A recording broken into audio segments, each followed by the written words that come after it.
Hi, I'm John, and you're watching Product Spotlight. We have a model from Atlas today, so let's get over to the workbench and see what it is.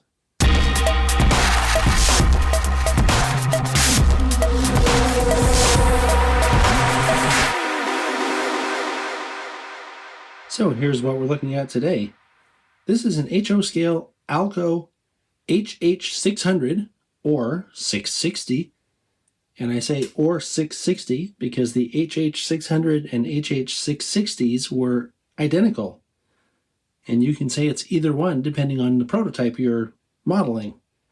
The model comes packaged in Atlas's customary cradle with screws holding it in place. The screws go into the bottom of the fuel tank. It comes with everything you'd expect to see with it, including the warranty information, an exploded view drawing, some information about the decoder and the quick start guide, as well as two little bags of detail parts. One of those bags contains the fuel tank, and the other one has some chains that go on the trucks. This model comes from the Atlas Master Series, and they offer it two ways. They have a DCC ready model that comes undecorated or decorated, ranging in price from $169.95 to $179.95. And then they have the DCC installed version with an ESU version 5 decoder in it, and that goes for either $279.95 or $289.95, depending whether you're looking at the undecorated or decorated model.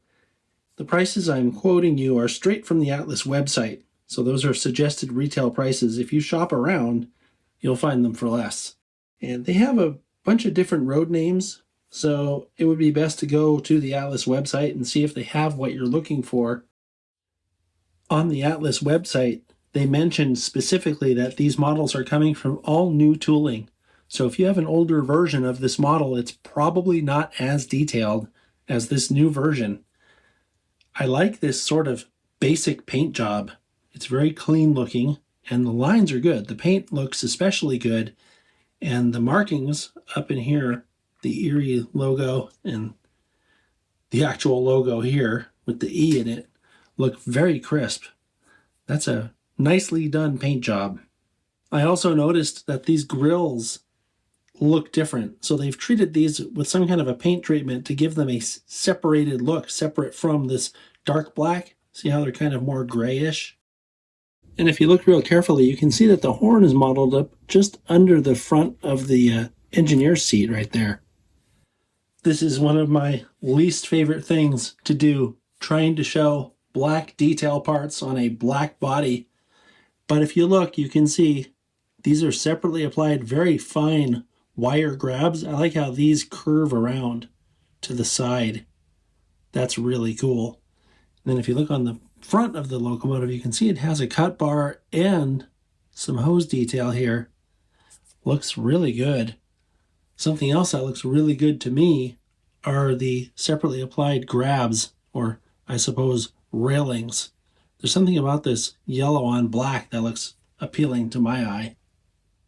And we're going to go all the way around the model, so I figured I'd show you the front end from this side just to give you an idea of how good the detail is. The fireman side has a similar paint treatment where these grills end up really popping. And if you look, you can see that there are some very fine, separately applied wire grabs here as well. And also on the side, there's this other piping detail that looks like it goes down into the engine body or possibly into the cab. That's another cool little feature there. Looking at the rear of the model, down here you can see it has similar detail to what's on the front, including that cut bar, and there's an air hose on the other side here. I'll show you that in a minute. But these are separately applied grabs on the entry door to the locomotive's cab. And it looks like they modeled these little windows in the open position. How cool is that? Here's that little air hose I talked about. It's hard to see from the other side, but it is there. There isn't a whole lot of detail going on the roof, but I did notice that this little cover here looks to be a photo etched metal piece.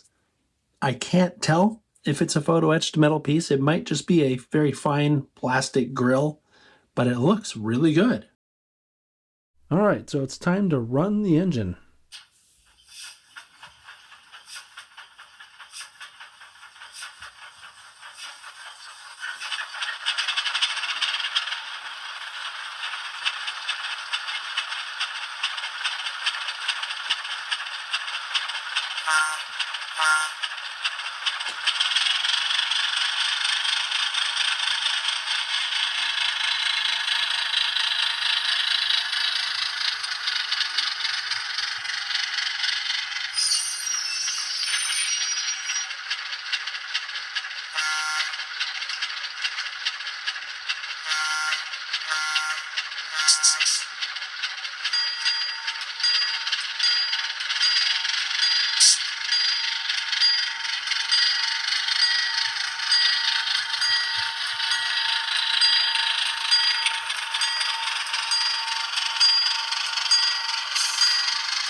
The lights are directional and come on with the F0 key.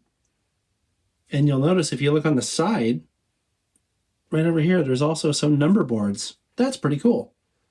Wasn't really expecting that.